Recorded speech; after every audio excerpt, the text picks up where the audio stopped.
I have several questions. First, having recently separated from my wife, I have been dating and feeling this incredible neediness for quick response to my texts, phone calls back, etc. Any suggestions? Also, I get these energies jolts through my body. Is that healing of sort? Do you feel a need to do self-inquiry like a lot of non-dual teachers say? Should I try to stay... Oh, there's a lot of questions here. Okay, so we're just going to go to the first question of all. Any suggestions? Also, I got these energy jolts through my body. No, need quick response back to my texts. It's more than likely an addiction, like it gets addictive. But you can just ask yourself, what is it that you're looking for from those responses? Like, what is it you want? Bom, bom, bom. I suspect it's loneliness, that you're trying to avoid loneliness. And so there's like an addiction to it. Like you get addictive, like tick, tick, tick, tick. Validation. I'm worthy. My life has meaning. Somebody appreciates me. Dang, dang, dang. It could be a lot more complicated than that, though. I just say this and then, see what happens.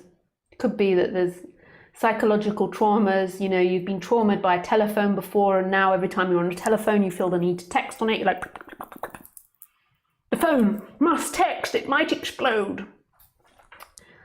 Sorry, just getting a bit silly. Also, but basically what I'm trying to say is, like, don't take my word as religion with these things. I'm reading texts in a box in Skype that are pink, and you've got to explore for yourself. I give you suggestions, you can work with it, but most importantly, you have to explore. Like, don't follow me like a sheep, like, brr, brr, yes, it's because I'm lonely. It's, you've got to explore. Is that what you feel when you're doing it? When you're typing them, what is it that you feel? Anxiety, stress? And what's it below that? Excitement, gratification? Like, your body is there to explore. It's super exciting. Also, I get these energy jolts from my body. Is that a sort of healing? I don't know. I don't know what that is. We'd have to explore that again. I can't reply to that. I'm sure very great teachers that are very strong telepathy would be able to go into your body and be like, yes, it is healing, or yes, it is a stroke. But I can't tell. So I think that we'd have to look and explore that in a one-to-one session. Do you feel a need to do self-inquiry like a lot of non-dual teachers say? They do. They say teachers to do non-dual inquiry. Do I feel the need to do it? No, I don't feel the need to do that, but I never liked self-inquiry. But sometimes I have issues coming up and I sit in silence, or I look at the issue, but I wouldn't do non-dual stuff. Like, if I've got an emotional problem come up, I do emotional things. I don't try to avoid it with non-duality. And there's such a deep sense of knowing who I am here, it doesn't feel like there needs to be a looking at it. But maybe you're asking, should I do it, Dennis? Dennis, I think you should do what you feel like doing in every given moment. Not you're seeking doing, but you're doing underneath that. And if your deep down doing feels like doing self-inquiry, then you should.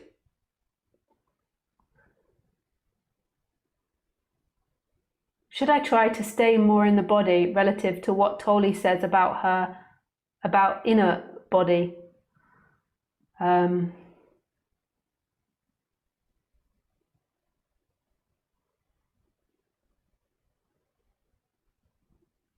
I don't know what you mean by what Toli says about the inner body. He said lots of things. So I'm sure that, I think that you should examine your body and explore your body, but at the same time realizing that you're not the body. Like, that it's not who you are. But you should explore the feelings of the body and what your toe feels like and what your knee actually feels like. Most people are just heads. They're just walking around heads and eyes and brains, like, and they don't actually have a body. So explore it. Like, notice what's happening. When you get angry, what's happening? When I get repetitive thoughts, what's happening in my body? But then at the same time, seeing that that's not who you are. that actually the body and the world are one and the same thing, and that there isn't a limitation to you on your skin. That's simply an idea. So I would recommend doing both. What do you recommend for meditating techniques, if any? Also, do you have any thoughts on Osho? Oh, I would prefer to talk to you if you have time. Oh, you put that right at the end. I would prefer to talk to you as well, because it's a bit overwhelming, all those questions.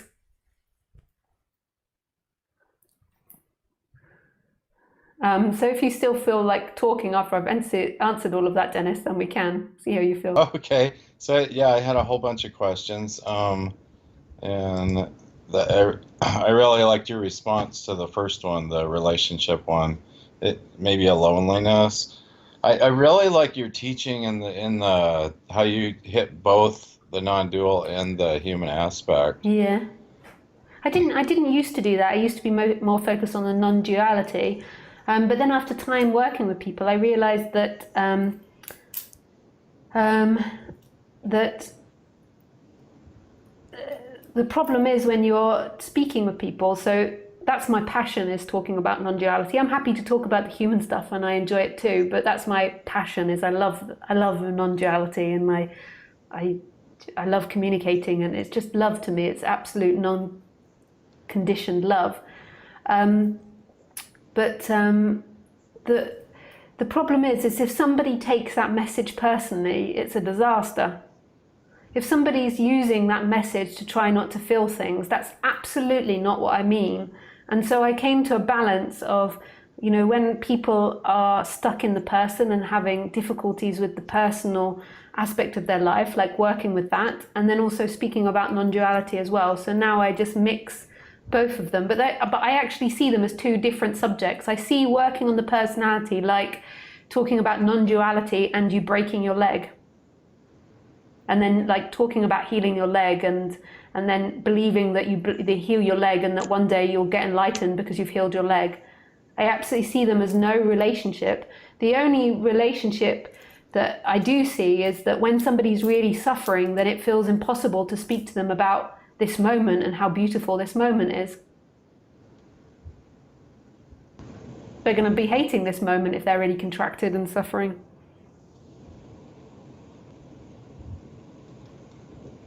Yeah, that just makes so much more sense to me. I've been studying this stuff for, well, spirituality a long, long time, and found non-dual, and then, but yours makes so much more sense because when I try to do the feeling, the emotions and all that painful stuff, I find the healing, and Yeah, yours is just so much more powerful.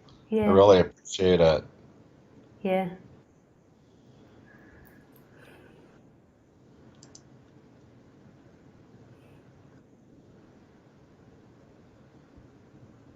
Are you there? Or Yeah, I'm still here. I messed. I think I'm on. I don't think I'm on the headset, and I'm trying to figure this out. I'm not that familiar with it, but you can hear me fine, huh? Yeah, I can hear you. You can't hear me very well?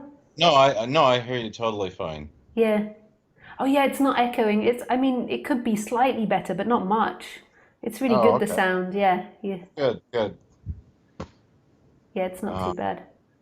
yeah, so I get these energy jolts, and it's usually when I'm like laying, and then it's like these little zaps. It feels like a healing of, I don't know what it is. Yeah, It feels pretty good, actually. yeah. Um, Yeah, and when you're just laying down, it happens all the time? not all the time. It's generally when I'm by myself. So I do the five Tibetan rites, the exercises. Yeah. And maybe that has something to do with it. I think it's such a spinal exercise. Maybe that's, I don't know. And are they painful or pleasurable? No, no, they're kind of, I don't know that they're kind of, I don't know that they're pleasurable or painful. They're just like Yeah. it, yeah, Yeah, it's general. I think it's really difficult for me to tell what it is. So if you're concerned about it, you could always go to a doctor if it's painful or something. But from my experience, when I was reconditioning myself and like this waking up was happening, I used to have lots of energy moving around the body and lots of funky things happening and shaking and crying and laughing and all types of things, but lots of energy stuff where my body would shake a lot. Yeah, Yeah, I'm guessing that's what it is. I remember yeah, doing the medicine Buddha, and I could feel that like doing some healing within, it's kind of yeah. similar, I think. Yeah. Yeah, you're awesome. Your approach is just incredible. I just love it. Oh, nice. Yeah. So so you think that's maybe a loneliness, huh? Oh, Uh, the texting. Yeah, like if you're a getting an addictive feeling towards it, more than likely it's a loneliness. You have to in it. explore it when you're doing it. So Yeah, you have to see what's happening, but you can tell by your body. Like like when you're doing it, what does it feel like? Is it excitement? it's kind of uncomfortable actually. Yeah, So I'll have like this something I want to compose and then send, and then I'm uncomfortable, and then I'm doing this waiting uncomfortable. I yeah, think prior to the intention is good and it's a calmness, but when I'm in it, yeah, it's uncomfortable and it's kind of painful. So, yeah. And what is it that you want from the women? oh gosh, it's like we've been dating about a little over 3 months, and there's just so much to her. um, that I just value it so much, and I would like it, to be something really, really significant. And so what do I want from her? Yeah, Probably something long term that I'm going to be locked into, and she does validate me, and we do have like incredible communication, and we talk at a really deep level. So yeah. So, okay, so what you want is that you want something long term with her. So, therefore, to you, in your mind, um, like you might maybe not be conscious of this, but when you're writing to her, there is an importance because you want there to be a future. So when you're writing to her, it's not just about what you're writing about. It's also about writing. It's also writing from a perspective of wanting this to be more. So just notice that when it's happening, that there's okay. this idea. You can feel it in your body. There's this want for it to last and for her to love you and for her to be there in the future. And there's nothing wrong with that want or that desire. It's just acknowledging it so it's there. And Okay. what happens is, what's more important to you, being yourself with her or maintaining her for the future? I can you say that again? What's more important to you, being yourself or maintaining her for the future?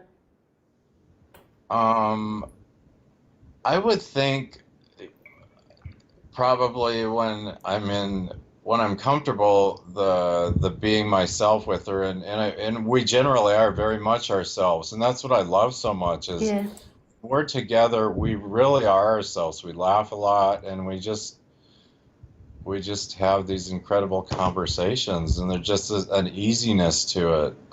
So maybe, yeah, maybe it's that one, and just being myself. I love being myself with her, and she's herself, and I yeah, think that's what I value so much. yeah. Um, so with the text then, so why? So I think we have to go into like you'd have to go into it when you're writing the text as to what's particularly arising, because more than likely the discomfort's coming because you're judging yourself and there's a fear of losing something.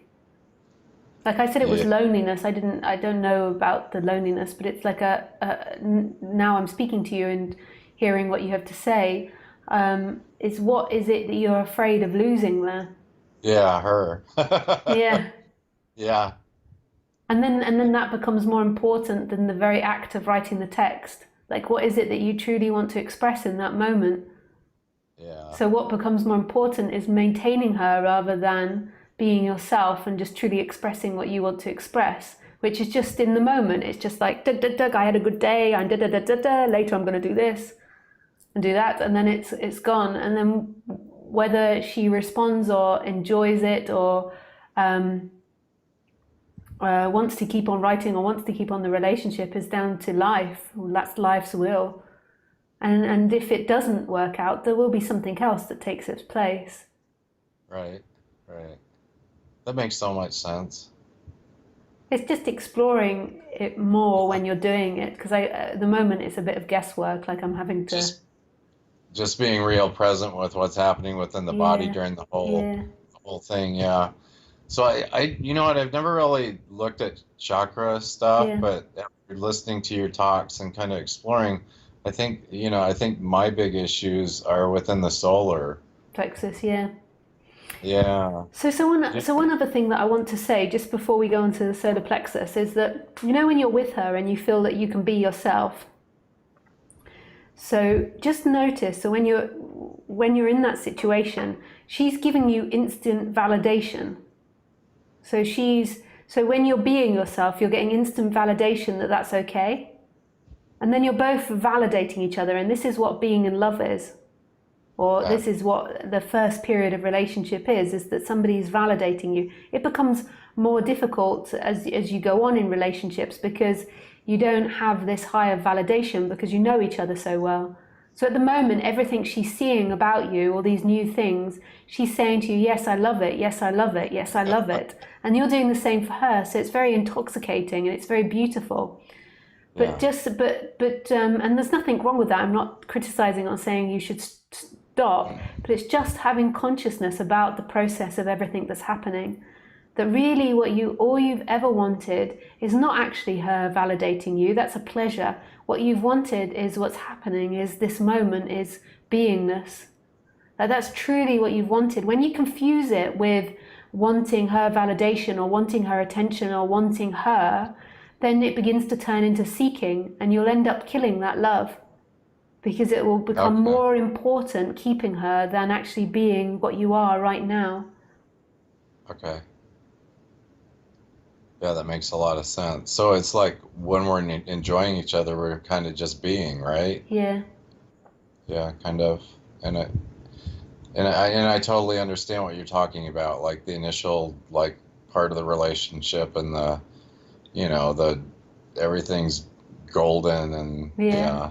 yeah, I It's guess. really beautiful, and it's an important part. It's, how humans get into nesting and creating babies. Like, it's really important that we do it. And what fun that is. But some people get addicted to it, and predominantly people get addicted to that period of the relationship because there's an insecurity in them that they're not enough, because they've lost home, because they've forgotten who they are.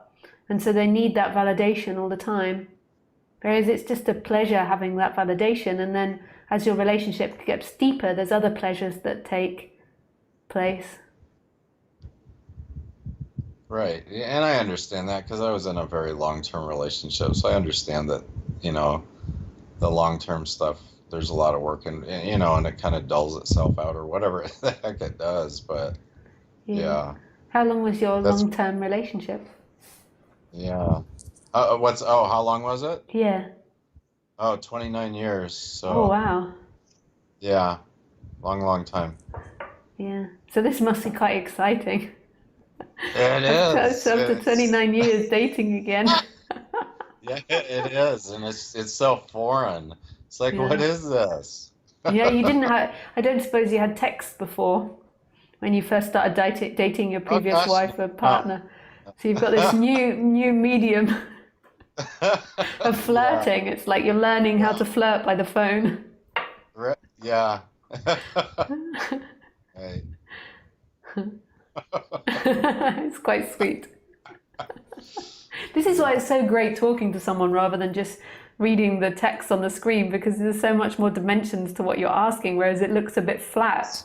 Like when your message looked like you were like really needing a lot of things, but actually energetically when I speak to you, it's not the case at all. Yeah. Yeah. Well, I've been sober like 30 years. I've been doing spiritual for about. Yeah. Yeah, I just so appreciate it's funny because I kind of neglected checking out your videos for a long time. Maybe because you're this attractive young woman. I don't know. I don't know. Yeah, and I was so young when I started teaching as well. Like now I look back, I'm just been 39, so I'm 40 next year. I'm in my 40th year, and I started teaching, when I was 30. And my God, have I learned a lot in the last 9 years. Like, Yeah, age certainly has wisdom, and I think it's really it beautiful. does. Like when I first started teaching, I just had this big shift and awakening, and been through in 10, 12 years of really intensive spiritual search. And there's something really beautiful about that. But as a speaker, I've evolved, like I've become more inclusive, and I can speak to a lot more variety of people, whereas before, at the beginning, it was more just non-duality. Yeah, I think the combination is just so right and just so needed because it's so confusing being a human and then at this like you don't exist and Yeah, and like what? yeah, You got all these crazy feelings and then you address it and like go into it and feel it and yeah, like oh no, but I know there's healing to it. yeah. So you were asking about the solar plexus. So the solar plexus is the chakra that most people have off balance. It's like, in a way, it's like the human chakra, because it's the place where you make choices. It's the feeling that you can choose. It's the feeling like you have power. It's the feeling that you have power to change your situation. It's strength. Um, it's like this humanness. And out of balance, it's helplessness, depression. You can't act, you feel trapped, you feel like none of your choices are valid. So it's these very strong opposites. And a lot of humans feel trapped, partly because of our system. I would say, like our system, our political system is set up on separation. So I think that the way that we educate and the way that people work in our society is very separate, and the way that we earn money, so it encourages separation and individualism. So I think that encourages this sense of feeling trapped and feeling stuck, like that you haven't got many options. Like some people embrace this society and feel like they've got lots of options, but I think a majority of people feel stuck in this society, and and people can feel very stuck with their particular conditioning and their responses and their sense of self. And a lot of people can, out of balance, it can be anger and frustration. So there can be a lot of experiences of anger and frustration and feeling like your choices aren't valid, that you're not heard, all these types of feelings. And I think that our society, but I think world over, not just Western society, have a weakness here. Like I don't think that we encourage as humans this positivity and this feeling like people can do it. I think we tend to condition people to feel like they can't do it and that they are stuck. Like I think we over-condition people in pain, that you can't do this, you can't do that, you shouldn't do this, you shouldn't do that, rather than like encouraging exploration and for people to have trust and faith in themselves. Oh And yeah. trust and Yeah. faith in that beingness, in who you truly are, who's looking through. Yeah, I liked what you were talking about. I don't know if it was this video or the one I was watching previously, but you were talking about education system in Europe, and it's the same. And I'm a teacher. I've been a teacher a long, long time, and it sucks. Yeah. Education just sucks, and you just hit on so many good points, you know. I think if you're in the top 10 or 20% in the classroom that are very successful, then maybe it doesn't suck so much. But for the rest of the Yeah, because you 80%, figured out. Yeah, yeah, it's like yeah. really awful. But for the top percentage, like when I worked in this one school when I was younger, I used to do like teacher assistants when I was at university and after I finished university. And this one school, they were really underfunded, and the headmistress came up with a plan that they had to really focus on the top students to get their grades up to get more money. Oh and yeah. and it was like it was just in the class there was one table of boys, because it was also an Islamic area, so girls weren't encouraged to study, not by the school but by the parents. So it just happened that it was the boys that were on the top table, and the teacher just addressed them, the whole class, in every class, and they thrived, these 5 boys, and then the rest of the class are just sort of sitting there doing, maybe some of them Yeah. are doing okay, but the rest of them are failing. but Uh, but these 5 kids were absolutely thriving. that's just criminal. It Yeah, is. And you know it better than anyone if you were dyslexic yeah, and struggled and no one knew what was going on with you. So you know it yeah, better than anyone yeah, how cruel it can be and how yeah. sad. Yeah. It was, and this school was difficult because I eventually confronted the head teacher about it, and she was really shocked that I confronted her. But I confronted her as I said, "I'm leaving. I'm not staying here," and and and her response, like she was a nice lady actually, and I had compassion for her after she responded. Her response was, most of the kids, a lot of the kids in the school, which is true, weren't getting fed at home, and their only food was when they went to school, and they weren't being they were so poor, the families, they weren't being looked after properly, and the school simply needed more money in order to keep feeding all the kids, to actually help with clothing, to do all these things. So when she said that, I could understand, but it also felt so cruel as well. I just thought I don't want to be Yeah. part of that. I understand it. Like, yeah, and there is a lot of motivation for the money part. Yeah, I Yeah, get that, but still, yeah. yeah, I think our society will begin to change towards education in the future. Like I think it's something that will change as humans' mentalities change, which is inevitable with the internet.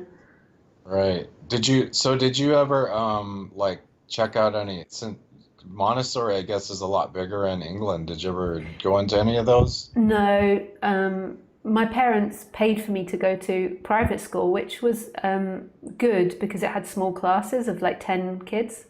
So I got Yeah. extra attention. But no, I didn't have access to that. I think there's quite a lot more in mainland Europe than in England, but I think it's still there in England, but it wasn't anything on my parents' radar. And I had no Uh, idea about it when I was a kid growing up. yeah. I hope we all move towards that. It's just kind of like Yeah, what you were talking about. Anyway. yeah. Really nice talking to you. Yeah, it's really nice talking to you, Dennis. You're so different from the way you wrote your questions. It's fun. Yeah? It's really nice speaking to you in person rather than just reading a blank screen. Yeah. Good. Nice. So I scheduled, so I guess I'm going to talk to you in about a month too. Oh, So nice. I scheduled a session with you. Oh, good. Yeah. And we can explore these dynamics more in that session then. So, Okay, I'll be telling you I'm getting married. yeah. Even though I'm not fully divorced. Anyway. Yeah. Nice. Oh, well, thank you for calling in. All right. Thank you for responding. That was Lovely. awesome. Yeah, lovely talk. Thanks. Bye. All right. You take care. Bye.